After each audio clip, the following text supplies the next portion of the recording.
Assalamualaikum warahmatullahi wabarakatuh. Kembali lagi di channel Bulbul Effendi. Hari ini Jumat 11 Juli 2025. Saat ini kita sedang berada di kawasan Pulau Timaha, Babelan.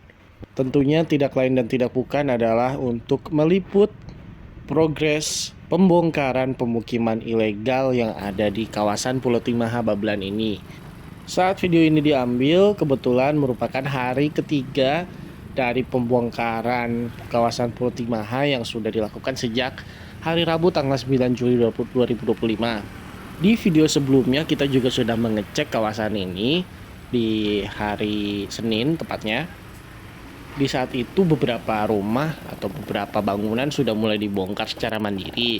Namun banyak juga bangunan-bangunan yang kekeh untuk bertahan hingga akhirnya di hari Rabu dilakukan eksekusi yang dilakukan oleh tim Satpol PP Kabupaten Bekasi yang diperintah langsung oleh Gubernur Jawa Barat dan juga Bupati Kabupaten Bekasi. Untuk pantauan pembongkarannya, dari saat kita belok ke Jalan Pulau Timaha sampai ke ujung sungai yang agak berbelok ke kanan, itu cukup merata ya pembongkarannya.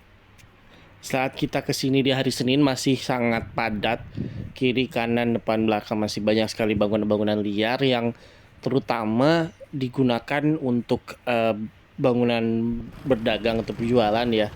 Rata-rata bangunan itu ruko, bahkan ada juga yang berbentuk pabrik, tapi juga banyak juga sih yang merupakan rumah hunian biasa. Warga sekitar membangun di kawasan yang memang sebenarnya tidak boleh digunakan untuk membangun bangunan permanen sesuai dengan aturan-aturan yang berlaku. Aturannya ada banyak sekali. Salah satunya adalah aturan dari Menteri PUPR nomor 28 tahun 2015 mengenai aturan resmi garis batas sempadan sungai dan juga danau, yaitu kurang lebih 10 meter kiri kanan dari batas sungai ataupun danau. Dari batas tersebut tidak boleh digunakan atau tidak boleh dijadikan bangunan permanen. Jadi apabila masyarakat mau digunakan sebagai lahan pertanian atau dibangun taman, it's okay. Tapi tidak boleh digunakan atau didirikan bangunan permanen, apalagi hunian, apalagi juga diperjualbelikan. Karena tentunya pastinya ini banyak sekali oknum yang terlibat yang harus diberangus semuanya, mulai dari preman-preman, bahkan oknum-oknum, mungkin oknum desa atau oknum kelurahan dan segalanya. Kalau kalian ingat di video sebelumnya di Kali PJT di kawasan Gabus, ada masyarakat yang bilang kalau mereka bahkan bayar sampai 30 juta untuk menempati lahan yang bahkan ilegal tersebut. Mungkin kurang lebihnya orang-orang di kawasan Pulau Timaha ini juga mengeluarkan budget yang tentunya tidak murah. Jadi setelah bangunan ini dibongkar dan juga tentunya alasan normalisasi sungai, kasus oknum-oknum yang menerima keuntungan dari masyarakat yang ada di Pulau Timaha ini juga sebaiknya diusut tuntas. Oh iya, dan juga kalau misalnya kalian bertanya kenapa kan sungainya ada di sebelah kanan Pulau Timaha, kenapa yang bangunan yang ada di sebelah kiri jalan juga diikuti bongkar?